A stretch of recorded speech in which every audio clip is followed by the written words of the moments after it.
स प्रसादात् भगवत् प्रसादो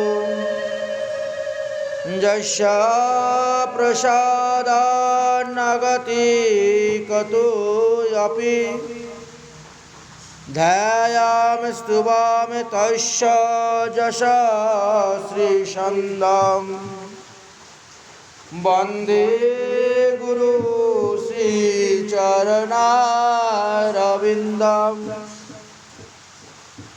अजानुलम्बितभुजकनकावदातु संकीर्तनैकपितरो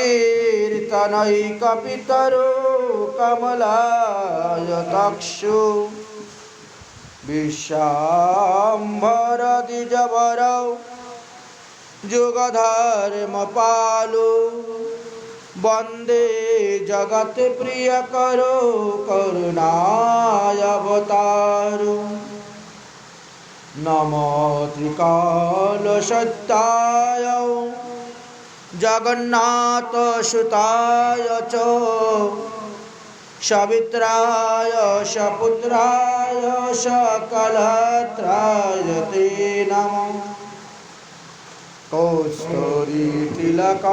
ललाटपटले वक्षस्थले न कौस्तुभं नासाग्रे वरमुकुतिकङ्करतले वेणुकरे कङ्कणं सर्वाङ्गे हरिचन्दनं सुललितां कण्ठे च मुक्तावली गोपश्रीपरिवेष्टितां विजयते गोपालचूडामणि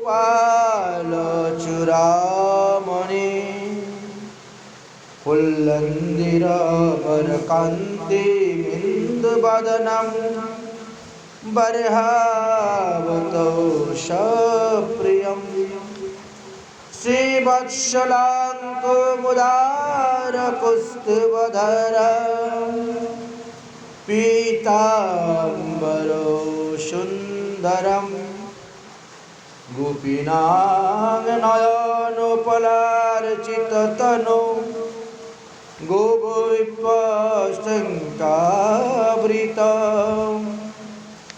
गोविन्दं कलवेणुवदनपर दिव्याङ्गभूषणं भजे बर्हाभिराभिरामं मृगमदतिलकं कण्डलाक्रान्तकण्डं कञ्जाकशङ्कम्बुकण्ठं स्मृतो शिवगमुखं स्वाधरेण स्तवेन श्यामं शान्तं त्रिभङ्गं रविकरवसनं भूषितं वैजयन्तं वन्दे वृन्दावनस्थं जुगतीशतवृतं ब्रह्मगोपालवेशयं तप्तकाञ्चन गौराङ्गी राधे वृन्दावनेश्वरी विश्वभानुसुते देवी तं नमामि हरिप्रिये नारायणं नमस्कृतं नरं चैव नरोत्तमं देवीं सरस्वतीं व्यासेन ततो जयमुदीरये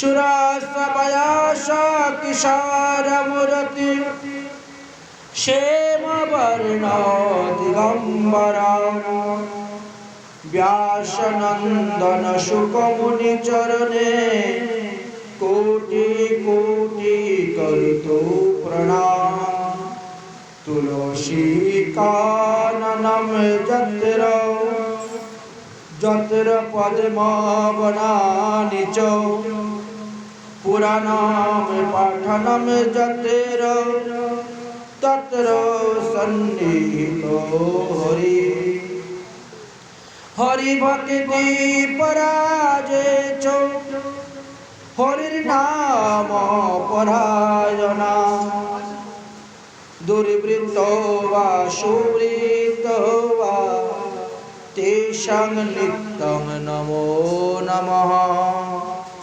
বাঞ্ছা কল্পতরুভ্যশ্চ কৃপা সিন্ধুভ্যেব চ পতিতানাং পাবনেভ্যো বৈষ্ণবেভ্যো নমো নমঃ জয় রূপ সনাতন ভট্ট রঘুনাথ শ্রীজীব গোপাল ভট্ট দাস রঘুনাথ এই ছয় গোস্বামীর করি চরণ বন্ধন যাহা হইতে বিঘ্ন নাশ অভীষ্ট পুরাণ সকল শ্রোতা বৈষ্ণব মাতৃবৃন্দের করি নমস্কার কৃপা করি চরণ ধুলি দাও শিরতে আমার দুর্গমে প্রতিমেন বৈশ্য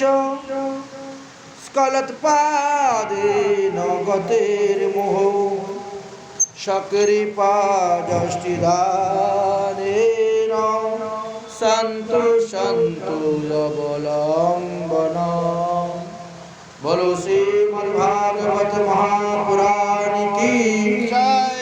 श्री कृष्ण द्वैपायन भरद्वाज जी की जय। श्री शुक मुनि की जय। श्री सुत मुनि की जय। परीक्षित महाराज की जय। शौनकादि ऋषिवृंद की जय। नैमिषारण्य क्षेत्र की जय। आपन आपन गुरुदेव की जय। आपन आपन इष्टदेव की आज के आनंद की श्रीमद् भागवत सप्ताह ज्ञान यज्ञ द्वितीय दिवस की जय जय श्री राधे श्याम जय जय श्री राधे श्याम जय जय श्री राधे श्याम निताई गौर हरि हरि बोल। आसन्न मृत्युग्रस्त महाराज परीक्षितेर सभाते गিয়ে परमहंस सुखदेव जी যেভাবে भागवत सप्ताह ज्ञान यज्ञ করেছিলেন आज তাহার দ্বিতীয় দিবস। গতকালকে আমরা বরাহ অবতার পর্যন্ত আস্বাদন করেছিলাম। ভগবান বরাহ রূপে অবতীর্ণ হয়ে হিরণ্যাক্ষ নামক আদি দৈত্যকে বধ করেছিলেন। ইকো থোড়া কম কর দো। তো দেখা গেল এই অসুরকে বধ করার পর ব্রহ্মা পৃথিবী দেবীকে ভগবানের নিকট থেকে লাভ করলেন। বরাহ ভগবান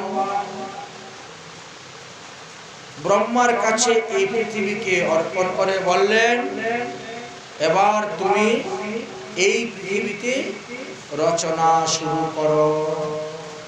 ব্রহ্মার রচিত বহুবিধ সৃষ্টির কথা বর্ণন করে গেছেন শ্রীমদ্ ভাগবত মহাপুরাণের দ্বিতীয় স্কন্ধের 20 অধ্যায়তে 20 অধ্যায়ে। শৌনক উবাচ মোহিনী প্রতিষ্ঠা মধ্যস্বা সৌতে স্বয়ম্ভব মন কন্নম বতিষ্ঠদাদারানি মার্গায়া বরজন্মনা।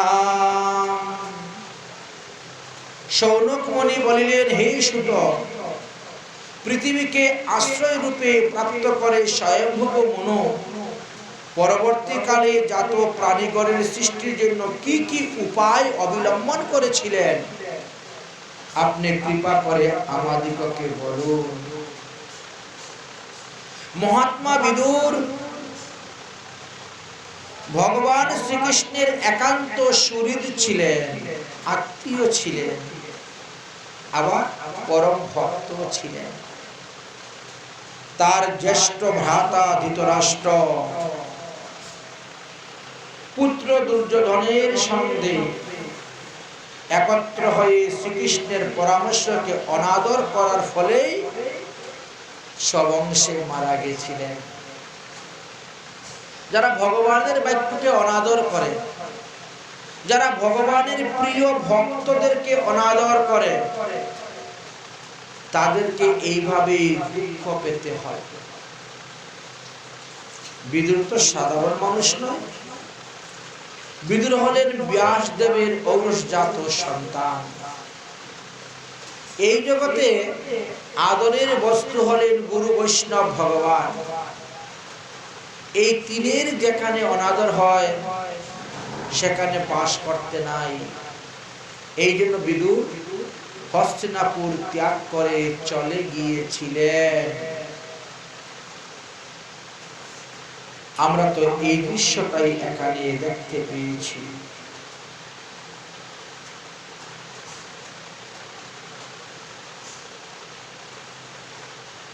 এদিকে সুতমণি বললেন, হে সনকাদি ঋষিগণ, নিজের মায়া শক্তির দ্বারা বরাহরূপ ভগবান শ্রীহরি রসাতল হইতে ধরণীকে উদ্ধার করে হিরণ্যকৃষ্ণ নামক আদি দৈত্যকে বিনাশ করে, আর তিনি ব্রহ্মাকে বললেন, এবার তুমি রচনা করো।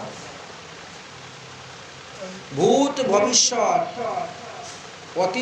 অতীত কল্পে যেভাবে সৃষ্টি কার্য হয়েছিল তুমি সেইভাবেই করো। মরীচি প্রমুখ মহিষীগণ স্বয়ংভূ মনু ব্রহ্মার নির্দেশে কিভাবে তারা প্রজা সৃষ্টি করেছিলেন সেই কথাই আমরা আপনাদের নিকটে তুলে ধরব। যারা আদরের বস্তুকে অনাদর করেছিল তাদের সকলেরই দুর্গতি হয়েছে।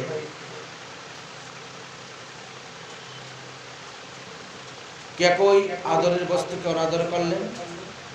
ভরত অযোধ্যা রাজ্য ত্যাগ করে চলে গেলেন। রাবণ রামচন্দ্রকে অবজ্ঞা করলেন। বিভীষণ লঙ্কা ত্যাগ করে চলে গেলেন। শ্রীকৃষ্ণকে হস্তিনাপুরের দুর্যোধন আদিরা অবজ্ঞা করেছিলেন। এই জন্য বিদুর মহাশয় সেটাও ত্যাগ করে চলে আসলেন। দুর্বাসা ঋষি মহারাজ অম্বরীশকে অবজ্ঞা করেছিলেন, যার ফলে তিনি আর বৃন্দাবন বাস করতে পারলেন না। বৃন্দাবন ত্যাগ করে তাকে অন্যত্র চলে গেল। মহারাজ ইন্দ্রদ্যুম্ন মুনিগণ ঋষিগণকে অবজ্ঞা করেছিলেন, যার ফলে তাকে হাতি হয়ে জন্মগ্রহণ করতে হয়েছিল। উহু নামক গন্ধর্ব ঋষিকে অবমাননা করেছিলেন, যার ফলে তাকে কুমির হয়ে জন্মগ্রহণ করতে হয়েছিল। নল কুবর মণিগ্রীব দেবশ্রী নারদকে অবমাননা করলেন, যার ফলে তাদেরকে বৃক্ষজনি প্রাপ্ত হতে হয়েছিল। সুদর্শন নামক গন্ধর্ব অষ্টবক্র মুনিকে অবমাননা করেছিলেন, যার জন্য তিনাকে অজগর সর্প হতে হয়েছিল। সুতরাং সাধুগুরু বৈষ্ণবরা হলেন আদরের বস্তু, আর এই আদরের বস্তুকে যারা অনাদর করেন তাদেরকে এইভাবে দুঃখ ভোগ করতে হয়। যাই হোক, এখন আমরা সৃষ্টিকার্যের তত্ত্ব কথা আলোচনা করব। এই যে আমরা পৃথিবীকে পেলাম, আমরা যাতে বাস করতেছি, এই পৃথিবী মাতার 14টি নাম আছে এবং 14টি নামের পিছনে কিছু কারণ আছে। প্রথমেই আমরা বলি ভূমি। কেন বলা হয়? যাহাতে জনবহুল্যর ভুবন তাহাই ভূমি নামে কথিত। তারপরে আমরা কি বলি? বসুধা বা বসুন্ধরা। যিনি ধন রত্ন খনিজ পদার্থ দেন তাকে বসুধা বা বসুন্ধরা বলা হয়। আরেকটি নাম আছে তিনার উর্বী। বিরাট পুরুষের উরু হইতে তিনার জন্ম হয়েছিল, এই জন্য তাকে উর্বী বলা হয়ে থাকে। আবার আমরা কখনো ধরা, কখনো ধরিত্রী, কখনো ধরিণী বলে থাকি। তার কারণ তিনি জগতের সকল পদার্থকে ধারণ করে রেখেছেন, এই জন্য তাকে ধরা বলা হয়েছে। তাকে ইজ্জা বলা হয়। তিনি নানাবিধ যাগ যজ্ঞের আধার বলিয়া তাকে ইজ্জা বলা হয়। তিনাকে খৌনি বলা হয়। খণ্ড প্রলয়ে তিনি ক্ষীণ হয়ে যান, এই জন্য তাকে খৌনি বলা হয়। আবার কখনো কখনো তিনাকে কাশ্যপী বলা হয়। একদা কশ্যপ ঋষির কন্যা রূপে তিনি অবতীর্ণ হয়েছিলেন, এই জন্য তাকে কাশ্যপ বলা হয়েছে। তিনি নিশ্চল ভাবে অবস্থান করেন বলে তাকে অচলা বলা হয়। তিনি মহাপ্রলয়ে ক্ষয়প্রাপ্ত হন বলে তাকে ক্ষিতি বলা হয়। তিনি বিশ্বভুবন ধারণ করেন বলিয়া তাকে বিশ্বাম্ভরা বলা হয়। তিনার অসংখ্য রূপ গুণ আছে বলে তাকে অনন্তা বলা হয়। তিনি একবার পিতুরাজার কন্যা হয়েছিলেন বলে তাকে দুহিতা বলা হয় বা পৃথিবী বলা হয়। পিতুরাজার কন্যা বলে তিনাকে পৃথিবী বলা হয়ে থাকে। তিনি মধু এবং কৈটবের মেদ দ্বারা পরিপুষ্টিত হয়েছিলেন বলিয়া তাহাকে মেদিনী বলা হয়। কোন এক সময়ে ব্রহ্মা তিনার কানের ময়লা থেকে মধু এবং কৈটব নামে দুটি দৈত্যকে সৃষ্টি করেছিলেন। তারা মহামায়ার তপস্যা করেছেন আর মহামায়ার নিকট থেকে ইচ্ছা মৃত্যু বর লাভ করেছিলেন। তারপর তারা ব্রহ্মপদ লাভ করার জন্য তপস্যা করতে শুরু করলেন। ব্রহ্মা আসলেন, কিন্তু ব্রহ্মা সেই পদ দিতে চাইলেন না, যার ফলে ব্রহ্মার সহিত তারা যুদ্ধ করার জন্য প্রস্তুত হয়ে গেল। ব্রহ্মা তখন নিরুপায় হয়ে ভগবান বিষ্ণুর চরণে শরণাপন্ন হলেন। ভগবান বিষ্ণু তখন গিয়ে মধু এবং কৈটবের সঙ্গে যুদ্ধ করলেন সুদীর্ঘ 5000 বৎসর। তথাপিও সেই অসুরদ্বয়কে পরাজিত করতে পারলেন না। তখন ভগবান বিষ্ণু যুদ্ধক্ষেত্র হইতে পলায়ন করলেন আর শক্তি শক্তি শক্তি বলে ডাকতে শুরু করলেন। ভগবান বিষ্ণুর কপাল হইতে ধর্ম ভূমিতে পতিত হল। তা হইতে সরস্বতী দেবীর উৎপত্তি হলেন। সরস্বতী দেবী উৎপত্তি হওয়ার পর ভগবান বিষ্ণু বললেন, হে দেবী, এই দুই দৈত্যকে বধ করার কোন উপায় থাকলে আমাকে বলো। সরস্বতী দেবী বললেন, আমি এখন দৈত্যের জিহ্বায় গিয়ে বসিব, আপনি পুনরায় যুদ্ধ করতে যান। বিষ্ণু আবার যুদ্ধ করতে গেলেন। তখন মধু এবং কৈটব নামক অসুর বললেন, তুমি এইমাত্র আমাদের কাছে পরাজয় হয়ে পালিয়ে গেছো, এখন আবার যুদ্ধ করতে আসছো? না আমাদের চরণে শরণাপন্ন হতে আসছো?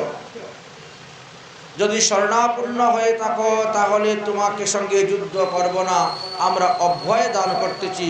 হে বিষ্ণু, তুমি যে বর চাইবে আমি সেই বরই তোমাকে দিব। ভগবান বিষ্ণু বললেন, ঠিক আছে, তাহলে তোমরা দুই ভাইয়ের মৃত্যু যেন আমার হাতে হয়, এই বর আমাকে দাও। দৈত্য বলে, তব বধ হইব নিশ্চয়, জল স্থল অস্ত্র বিনা যদি কর ক্ষয়। ঠিক আছে, কিন্তু আমাদেরকে এমন জায়গায় বধ করতে হবে যেখানে জলও নাই, স্থলও নাই, কোনো অস্ত্র শস্ত্র নাই, তবে কি আমরা বধ হব। তবে দুইজনে প্রভুকে শূন্যতে উঠাইয়া দুই নৌকা গাঁথে দুই অসুর বদিলা, নখের দ্বারা আঘাত করে অসুর বধ করলেন। দুই অসুরের মেদ দ্বারা পৃথিবী বর্ধিত হয়েছিল বলিয়াই তাকে মেদিনী বলা হয়। তিনি বিষ্ণুকে বিবাহ করেছিলেন বলিয়া তিনাকে বিষ্ণু পত্নী বলা হয়। আমরা যখন ঘুমের থেকে উঠি তখন আমরা কি বলি?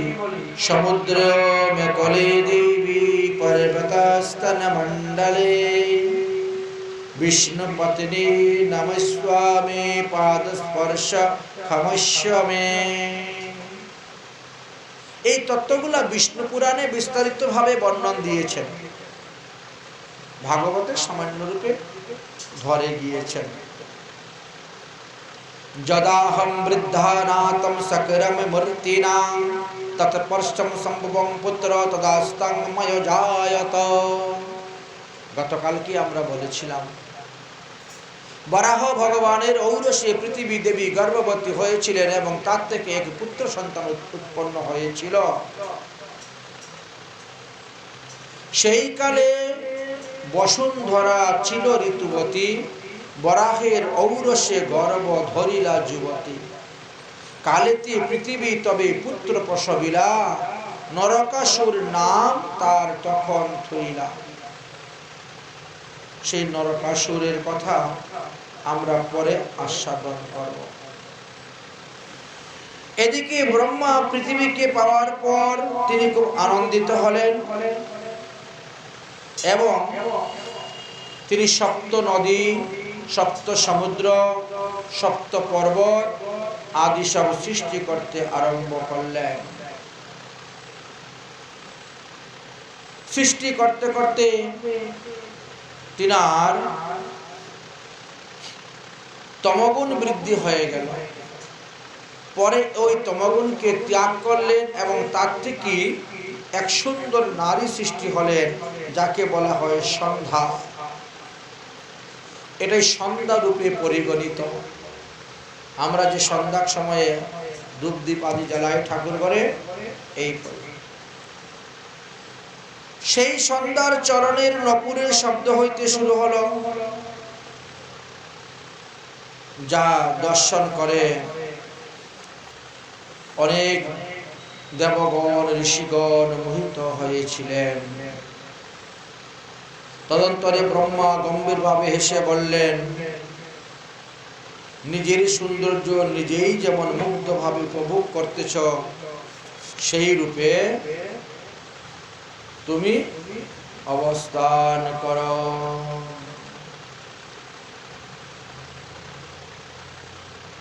তাই রাত্রিবেলা আমরা যখন শয়ন করি তখন দেখা যায় অনেক সময় আমরা অনেক কিছু স্বপ্নেতে দর্শন করি।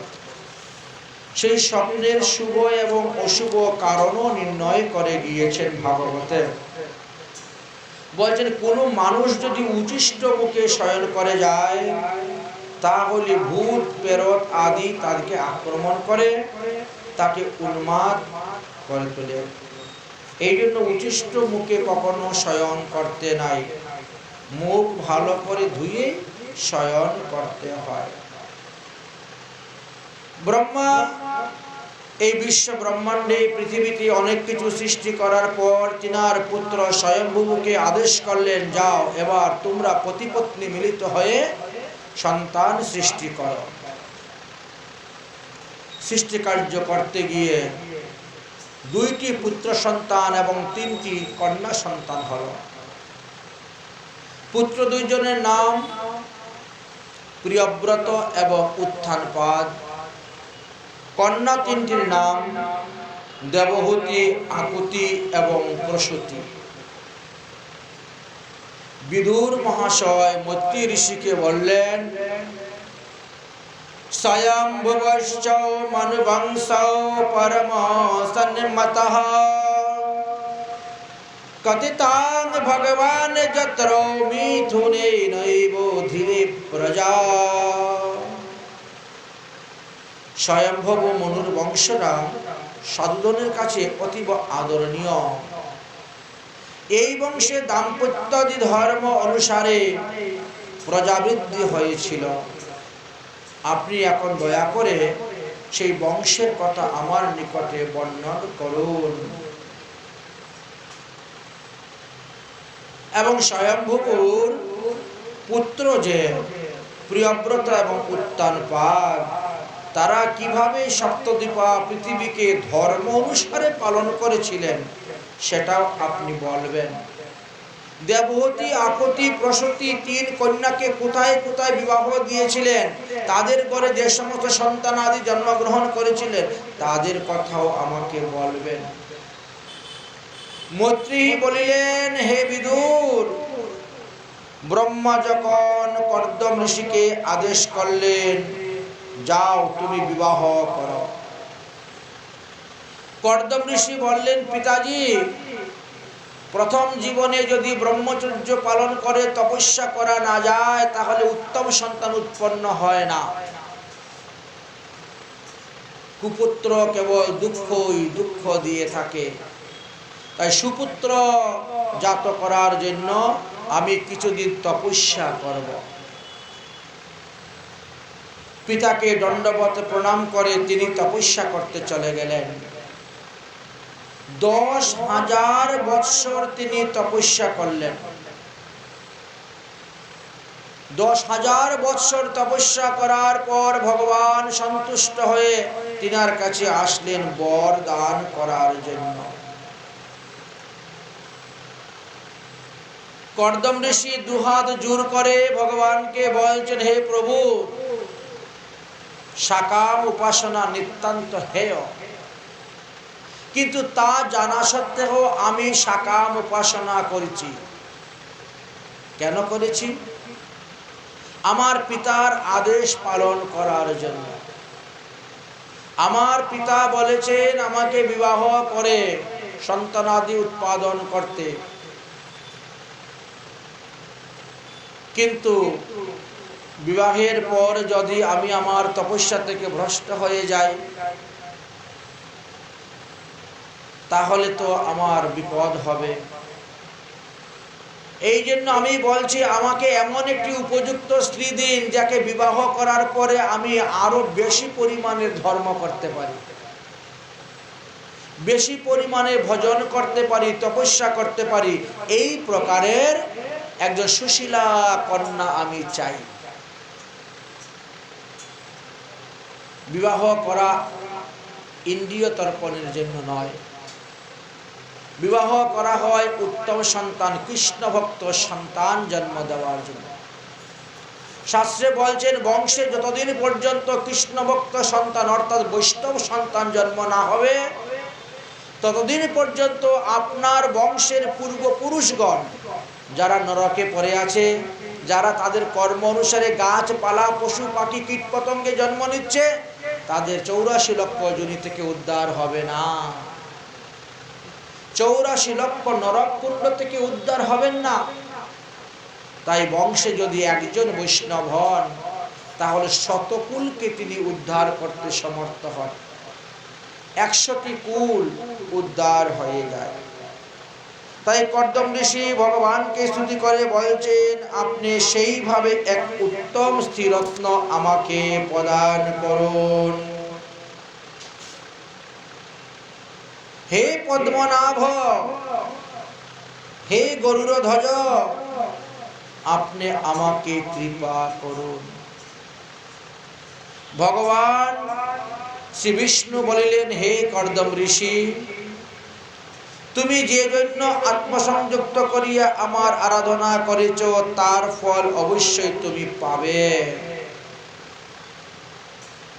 আগামী পরশুদিন তোমার এখানে স্বয়ম্ভু মনু শতরূপা তাদের কন্যা দেবহূতিকে নিয়ে রথে করে তীর্থ ভ্রমণ করতে করতে তোমার আশ্রমে এসে উপস্থিত হবেন। তাদের মধ্যে কথাবার্তা হবে এবং তোমার হস্তে সেই দেবহূতিকে সম্পাদন করে যাবেন। এই ভারিজা তোমার মনের মতন হবে। এই দেবহূতিকে বিবাহ করলে তুমি কখনো সংসার বন্ধনে আবদ্ধ হবে না। দেবহূতিকে বিবাহ করলে তুমি বিষয়ে আসক্তি হবে না। তুমি ভজন পথে আরো অনেক উন্নতি লাভ করতে পারবে। তোমার এই তপস্যায় আমি অত্যন্ত সন্তুষ্ট হয়েছি। তাই তোমার বীর্য গর্ভে ধারণ করে ওই দেবহূতি 9টি কন্যা সন্তান জন্ম দিবেন। আর এক একটি কন্যার ঘরে এক এক মুনি ঋষিরা অবতীর্ণ হয়ে তারা পৃথিবীকে ধন্যাতি ধন্য করবেন। এই কন্যা লোকহিত অনুসারে মরীচি প্রভৃতি ঋষিগণ জন্ম দিবে। তুমি আমার আজ্ঞা অনুসারে এই কন্যাকে বিবাহ করো। হে মহামুনি কর্দম ঋষি, আর আমিও এক অংশে তোমার বীর্যবিন্দুকে আশ্রয় করে তোমার পত্নী দেবহূতির গর্ভে আমি জন্মগ্রহণ করব। কর্দম ঋষির তপস্যায় সন্তুষ্ট হয়ে ভগবান বললেন, আমি তোমার পুত্ররূপে এসে অবতীর্ণ হব। সেই সময়ে শ্রীহরি কথা দিলেন আর সেখান থেকে তিনি অন্তর্ধান হয়ে গেলেন।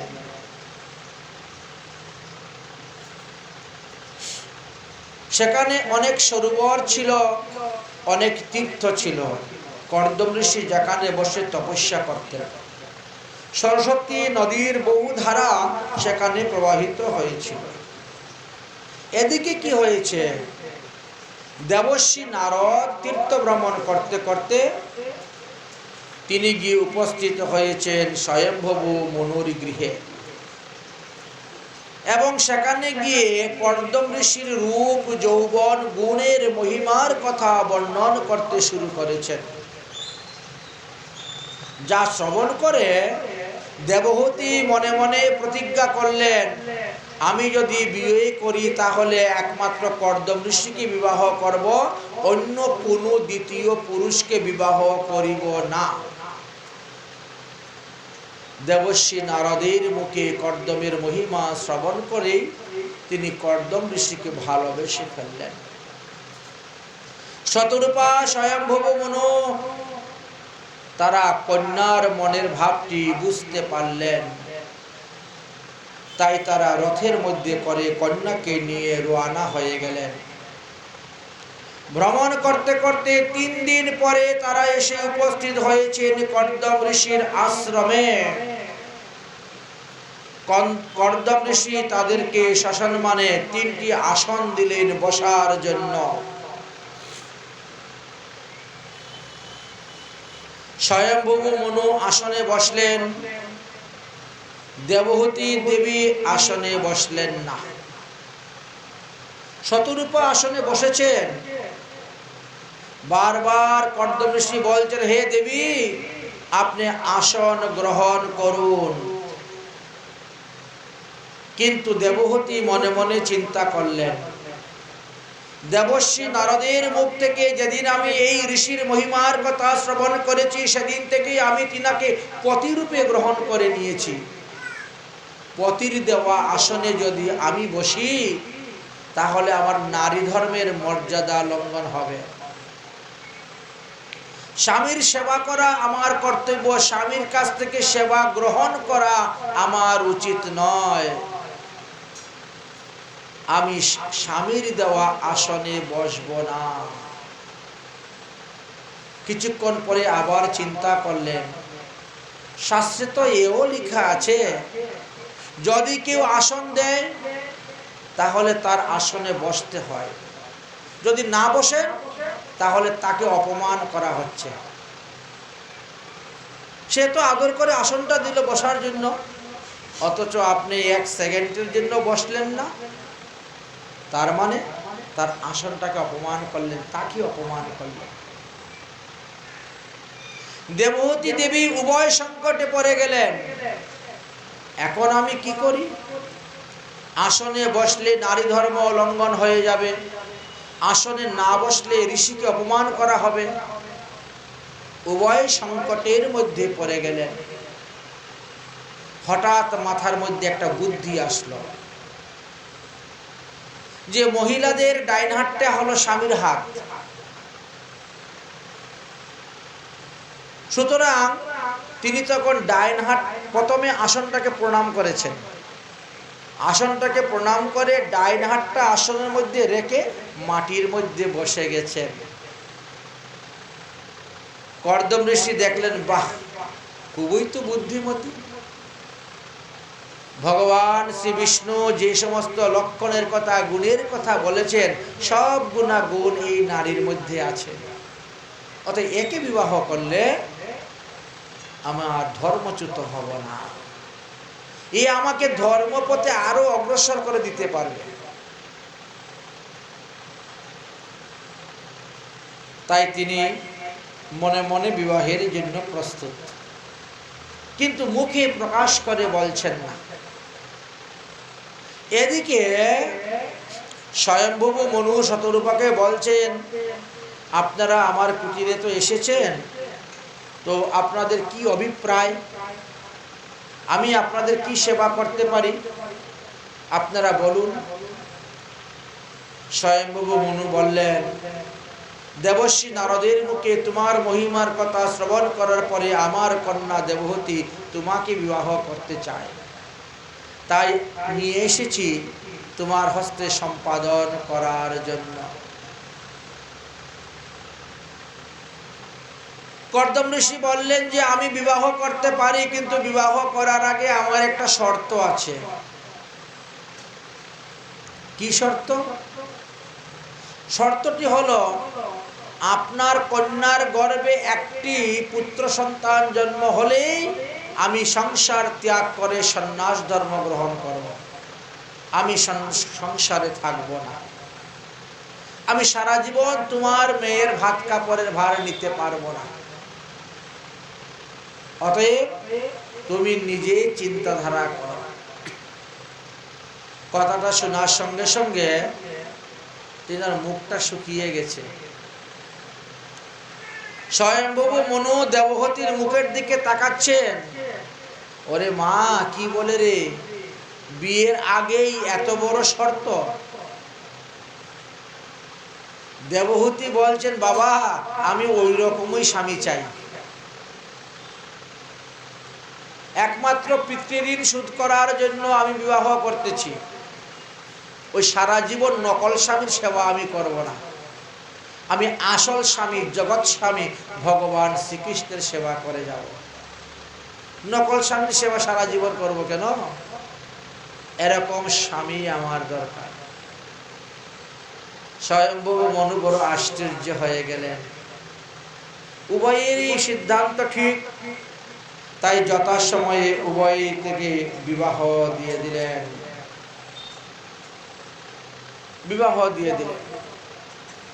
বিবাহ কার্য সম্পূর্ণ করে কন্যাদান করে স্বয়ম্ভু মনু শতরূপা তাদের রাজধানীতে চলে গেলেন। আর দেবহূতি এখন স্বামীর সেবা করতে ব্যস্ত। স্বামীর ঘরে ঢুকেছেন, ঢুকে দেখেন সমস্ত ঘরে ইঁদুরের গর্ত, মাথার উপর মাকড়সার জালে ভর্তি।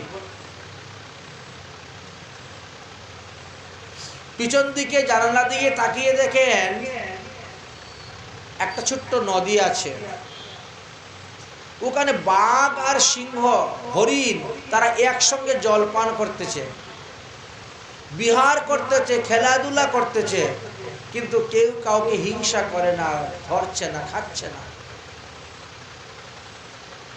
ঘরের ভিতরে অনেক পাখির বাসা, মাকড়সার জালেতে অনেক ছোট ছোট জীব লেগেছে, কিন্তু পাখিরা সেইগুলাও খাচ্ছে না। ইঁদুরের গর্তের মধ্যে ইঁদুর, সাপ, ব্যাঙ একসঙ্গে বসে আছে, কিন্তু কেউ কাউকে হিংসা করছে না। কর্দম ঋষির তপস্যার প্রভাবে ওই স্থানটি এমনই পবিত্র হয়ে গেছে। দেবহূতি কর্দম ঋষিকে প্রণাম করে বললেন, হে স্বামী, আদেশ করুন, আমি আপনার কি সেবা করতে পারি? কর্দম ঋষি বললেন, সন্ধ্যা সমাগম, এখন আমি সন্ধ্যা আহ্নিক করব, যাও ওই নদী থেকে জল নিয়ে আসো। নদী থেকে জল নিয়ে আসলেন, হাত পা ধুয়ে আচমন করে শুদ্ধ বস্ত্র পরিধান করে তিনি আহ্নিক করতে বসেছেন। যেই মাত্র আহ্নিক করতে বসেছেন এমনি সমাধিস্থ হয়ে গেছেন। সুদীর্ঘ 12 বছর চলে গেছে একবার আহ্নিক বসে, 12 বছর। দেবহূতি দেবী বড় চিন্তার মধ্যে পড়ে গেলেন, স্বামী ভোজন না করলে আমি ভোজন করব কেমন করে? স্বামী শয়ন না করলে আমি শয়ন করি কেমন করে? এই জন্য দেবহূতি দেবী এই 12 বছর শুধু জল পান করেছিলেন। জলপানকে আহার বলা হয় না। 12 বছর পরে যখন কর্দম ঋষির তপস্যা ভাঙল, কর্দম ঋষি বলছেন, দেবী তুমি কে? তুমি জানো এটা সাধু শান্তের কুটির, মহাত্মাদের কুটির, এই কুটিরে কোনো মহিলা প্রবেশ করা উচিত নয়, তুমি কেন ঢুকেছ? দেবহূতি বড় অবাক হয়ে গেলেন।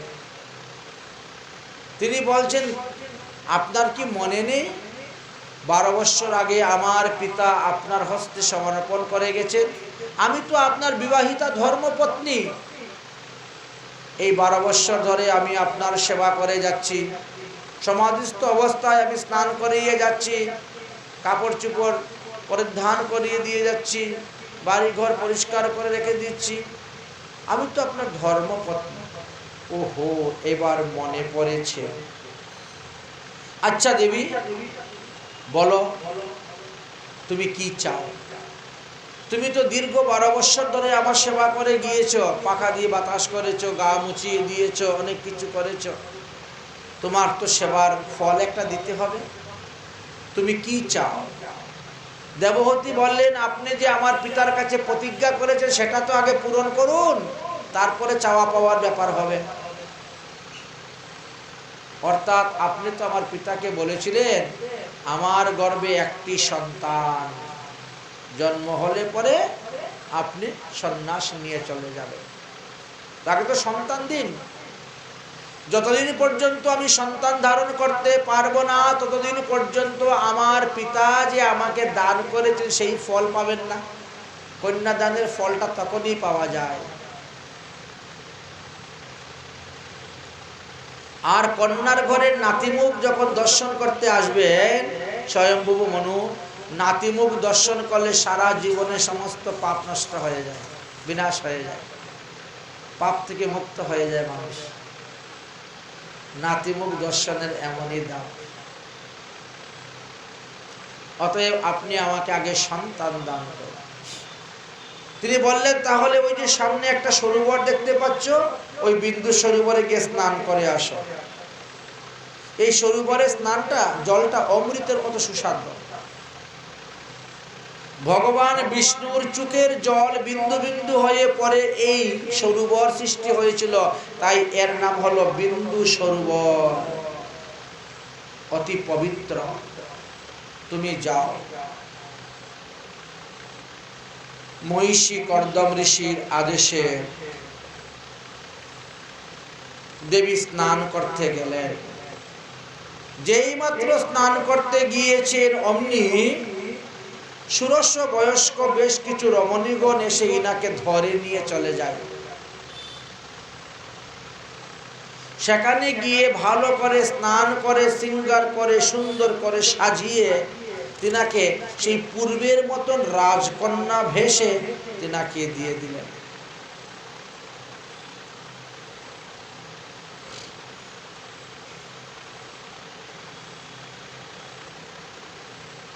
তিনি স্নান করে ষোলশৃঙ্গারে সজ্জিত হয়ে তিনি আসলেন। আসার পরে কর্দম ঋষি তিনার তপস্যা অনুসারে তিনি ৮টি বিমান সৃষ্টি করলেন। এক একটা বিমানের মধ্যে এক এক প্রকার ব্যবস্থা, কোথায় স্নান, কোথায় শৃঙ্গার, কোথায় ভোজন, কোথায় শয়ন, কোথায় খেলা ধুলা ইত্যাদি, পাশা খেলা আদি। এই জন্য তো এইভাবে দেখা গেল তিনি ৮টি বিমান তৈরি করেছেন এবং নিজের দেহকে ৮ ভাগে বিভক্ত করে তিনি ৮ জন কর্দম ঋষি হয়ে ৮টা বিমানের মধ্যে বসে গিয়েছেন। দেবহূতি স্নান করার পরে তিনি ডাকছেন, আসো বিমানে উঠো। এখন যে বিমানে উনি উঠেন সেই বিমানই কর্দম ঋষিকে দেখতে পান, যেই বিমানে উঠেন সেই বিমানই কর্দম ঋষিকে দেখতে পান। এই যে স্বয়ম্ভুব মনু এবং শতরূপা মধ্যে বিবাহ হয়েছিল, বা দেবহূতি বা কর্দম ঋষির মধ্যে বিবাহ হয়েছিল, এই বিবাহের কতগুলো পদ্ধতির কথা বর্ণনা আছে। বর্তমান জগতে আমরা দেখতে পাই, মনুস্মৃতি শাস্ত্রে বলা হয়েছে ৮ প্রকারের বিবাহ আছে। একটি হলো ব্রাহ্ম বিবাহ, একটি হলো দৈব বিবাহ, একটি হলো আর্য বিবাহ, একটি হলো প্রজাজাত বিবাহ, একটি হলো আসুরিক বিবাহ, একটি হলো গন্ধর্ব বিবাহ, আরেকটি হলো রাক্ষস বিধান অনুসারে বিবাহ, আরেকটি হলো পিচাস বিবাহ ইত্যাদি লক্ষণের কথা বর্ণন করে গিয়েছেন। তার মধ্যে ব্রাহ্ম বিবাহটাকে শ্রেষ্ঠ বিবাহ বলে হয়ে থাকে। এই বিধিমতে পিতা তিনার যোগ্য পতির হাতে কন্যাকে সম্প্রদান করে থাকেন। এই যে স্বয়ম্ভুব মনু, তিনি ব্রহ্মবর্ত দেশের মহিষমতী নগরের কুশ এবং কাশ স্থানেতে রাজত্ব ছিলেন। সেখানেই সর্বপ্রথম কুশের উৎপত্তি হয়েছিল। এই যে কুশ, উৎসব অনুষ্ঠান বিভিন্ন সৎকর্মে কুশ ধারণ করতে হয়, কুশের আসনে বসতে হয়। এই কুশের উৎপত্তি হয়েছে বরাহ ভগবানের লোম হইতে। সেখানে স্বয়ম্ভুব মনুর রাজধানী ছিল বরাহ ভগবানের লোম। আমাদের এই কলিযুগে 4টি বস্তু শুদ্ধ আছে, ব্রহ্মা রেখেছেন। তার মধ্যে একটি হলো কুশ, এক হলো গঙ্গা জল, এক হলো লুম বস্ত্র, আর আরেকটি হলো ব্রাহ্মণ। এই 4টি সর্বদা পবিত্র থাকে। তাহলে বৈষ্ণবতী নগরে গিয়ে তিনি ভজন করতে শুরু করেছেন। আর এদিকে কর্দম ঋষি দেবহূতিকে বললেন, হে দেবহূতি, তুমি বিমানে বসো, আমি তোমার সঙ্গে বিমানেতেই বিহার করিব। কর্দম ঋষি তপস্যা বলে যে বিমান তৈরি করেছিলেন, এই বিমানটা কর্দম ঋষির ইচ্ছা অনুসারেই চলবে। তিনি যদি বলেন বিমান দাঁড়াও, বিমান দাঁড়িয়ে যাবে। বিমান ধীরে চলো, বিমান জুড়ে চলো, উপরে যাও, নিচে আসো, ডাইনে যাও, বামে যাও, সেইভাবে কর্দম ঋষির ইচ্ছা অনুসারেই সেই বিমান তৈরি করেছে। তার মধ্যে এক একটি ঘর, বিমানের মধ্যে 9টি তালা এমন ভাবে তৈরি করেছেন। কোথায় 2 তলা, 1 তলা বিমান, কোথায় 2 তলা, কোথায় 3 তলা, এইভাবে পুরো অপূর্ব। কমল নয়না দেবহূতি স্বামীর আদেশকে শিরোধার্য করে তিনি বিমানের মধ্যে গিয়ে বসলেন। বিমান রওনা হয়েছে আর তিনি সেই বিমানের মধ্যে বসে তিনি স্ত্রীর সঙ্গে বিলাস করতে লাগলেন। নিজেকে 9টি রূপে বিভক্ত করিয়া তিনি মনোরম উৎকৃষ্ট মনোকন্যা দেবহূতিকে আনন্দ প্রদান করতে লাগলেন। এইভাবে ঘুরতে ঘুরতে বহু বৎসর গত হয়ে গেল। 9টি বিমানের মধ্যে তিনি 9টি দেহ ধারণ করে অবস্থান করলেন। আর এইভাবে দেবহূতির সঙ্গে কামাসক্ত দাম্পত্য জীবন যাপন করতে করতে 100 বৎসর অতীত হয়ে গেল। দেবহূতি গর্ভবতী হলেন এবং যথাসময়ে তিনি 9টি কন্যা সন্তান প্রসব করলেন। স্বয়ম্ভু মনু শুনতে পেলেন তিনার কন্যার গর্ভে 9টি নাতনি জন্ম হয়েছে। বড় চিন্তার মধ্যে ঋষি তো বলছিলেন সন্তান জন্ম দিলে তিনি চলে যাবেন, এখন কি হবে মেয়ের অবস্থা, নাতনিগুলাকে কে বিবাহ দিবে। কর্দম ঋষি বলছেন, হে দেবহূতি, তোমার পিতার কাছে যে প্রতিজ্ঞা আমি করেছিলাম সেই প্রতিজ্ঞা পূর্ণ হয়ে গেছে। এবার তুমি আমাকে আদেশ দাও, আমি সন্ন্যাস ধর্ম গ্রহণ করে গঙ্গা সাগরে বসে তপস্যা করব। দেবহূতি বললেন, এই কন্যা সন্তান না হয়ে যদি আমার পুত্র সন্তান হতো তাহলে আমি এখনই আপনাকে বিদায় দিয়ে দিতাম, কিন্তু কন্যা সন্তান হয়েছে তো এইগুলাকে কোথায় আমি বর খুঁজে বার করব, কোথায় মেয়েগুলাকে বিয়ে দিব। অন্ততপক্ষে আরো কিছুদিন আপনি সংসারে থেকে কন্যাগুলাকে বিবাহ দেন আর আমাকে দেখাশোনা করতে পারে এমন একটি পুত্র সন্তান জন্ম দেন, তারপরে আপনি চলে যান। দেবহূতির কথাও তিনি শুনলেন, কারণ যার স্বামী আচরণ করে না তার স্বামী জীবিত অবস্থাতে মৃত সদৃশ্য। এইরকম স্বামীর সঙ্গ করলেও নরকবাস হয়, কিন্তু দেবহূতির স্বামী তো আচরণশীল। এই জন্য তিনি আরো কিছুদিন স্বামীর সঙ্গ লাভ করতে চেয়েছেন, কিন্তু বর্তমান জগতে বড় বিরল, এরকম বড় পাওয়াই যায় না। দুজনের দুই মত, দুই পথ এইভাবে অবলম্বন করে যাচ্ছে। ভাগবত এত সুন্দর সিদ্ধান্ত দিয়ে গেছে।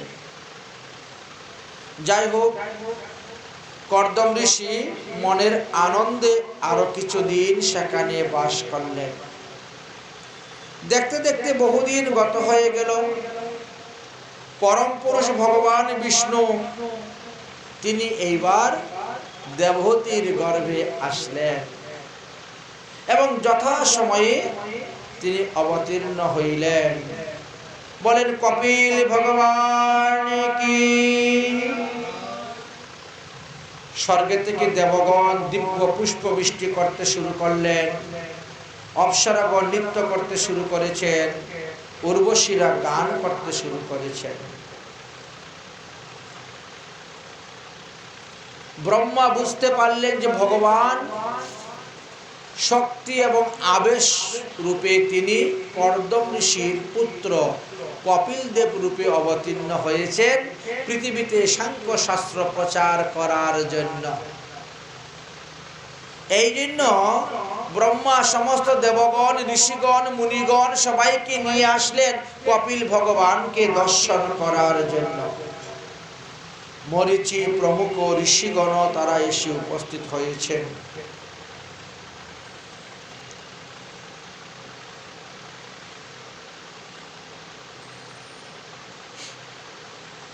ব্রহ্মা বললেন, হে পুত্রগণ, এই যে দেবহূতির 9টি সন্তান, তোমরা তোমাদের স্বভাব অনুসারে সেই সমস্ত কন্যাগুলোকে বিবাহ করো। ভাগবত বললেন, পিতার প্রতি পুত্রের সবথেকে বড় শ্রেষ্ঠ সেবা হলো শ্রদ্ধা সহিত পিতার আদেশ পালন করা। যারা শ্রদ্ধা সহিত পিতার আদেশ পালন করে তার শ্রেষ্ঠ সেবা করা হয়ে গেছে পিতার। তখন তারা রাজি হয়ে গেলেন, ঠিক আছে তাই হবে। ব্রহ্মা তিনি কর্দম ঋষির 9টি কন্যাকে বিবাহের ব্যবস্থা বিধান করে দিলেন।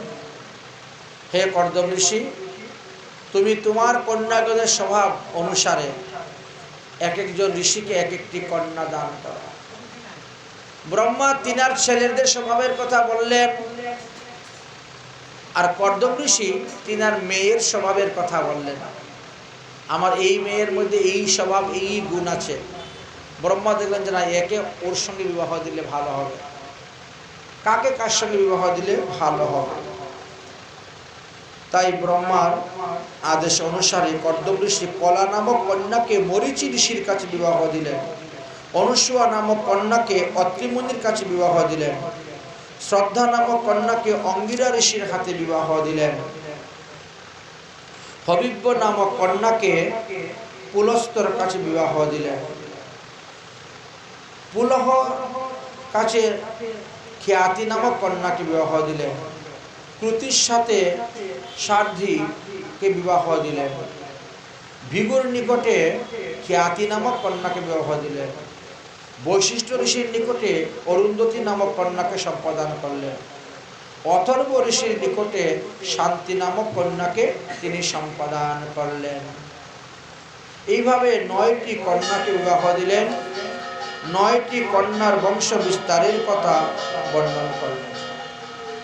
কপিল ভগবানকে দর্শন করে দণ্ডবত প্রণাম করে সমস্ত দেবগণ, ঋষিগণ, মুনিগণ তারা যথাস্থানে চলে গেলেন। কপিল দেব শশিকলার ন্যায় বড় হতে শুরু হয়েছে। কর্দম ঋষি বললেন, হে পুত্র, তুমি তো স্বয়ং ভগবানের অংশ থেকে এসেছ। আমার পুত্র রূপে পৃথিবীতে সাংখ্য শাস্ত্র প্রচার করার জন্য আমি তোমার মায়ের দেখাশোনার দায়িত্ব তোমার হাতে অর্পণ করলাম। আমি এখন সন্ন্যাস গ্রহণ করে গঙ্গা সাগরে গিয়ে তপস্যা করব। এই কথা বলে পুত্রকে প্রণাম করে 4 বার প্রদক্ষিণ করলেন, স্ত্রী দেবহতীর কাছে বিদায় নিলেন, আর তিনি গঙ্গা সাগরে চলে গেলেন তপস্যা করার জন্য। ভগবান কপিল তিনি বসে আছেন, হরি ভজনে মত্ত হয়ে আছেন। বাসুদেবে ভগবতে সর্বজ্ঞ প্রিয়গাত্মনি পরমে ভক্তি ভাবেন লব্ধাম মুক্ত বন্ধন।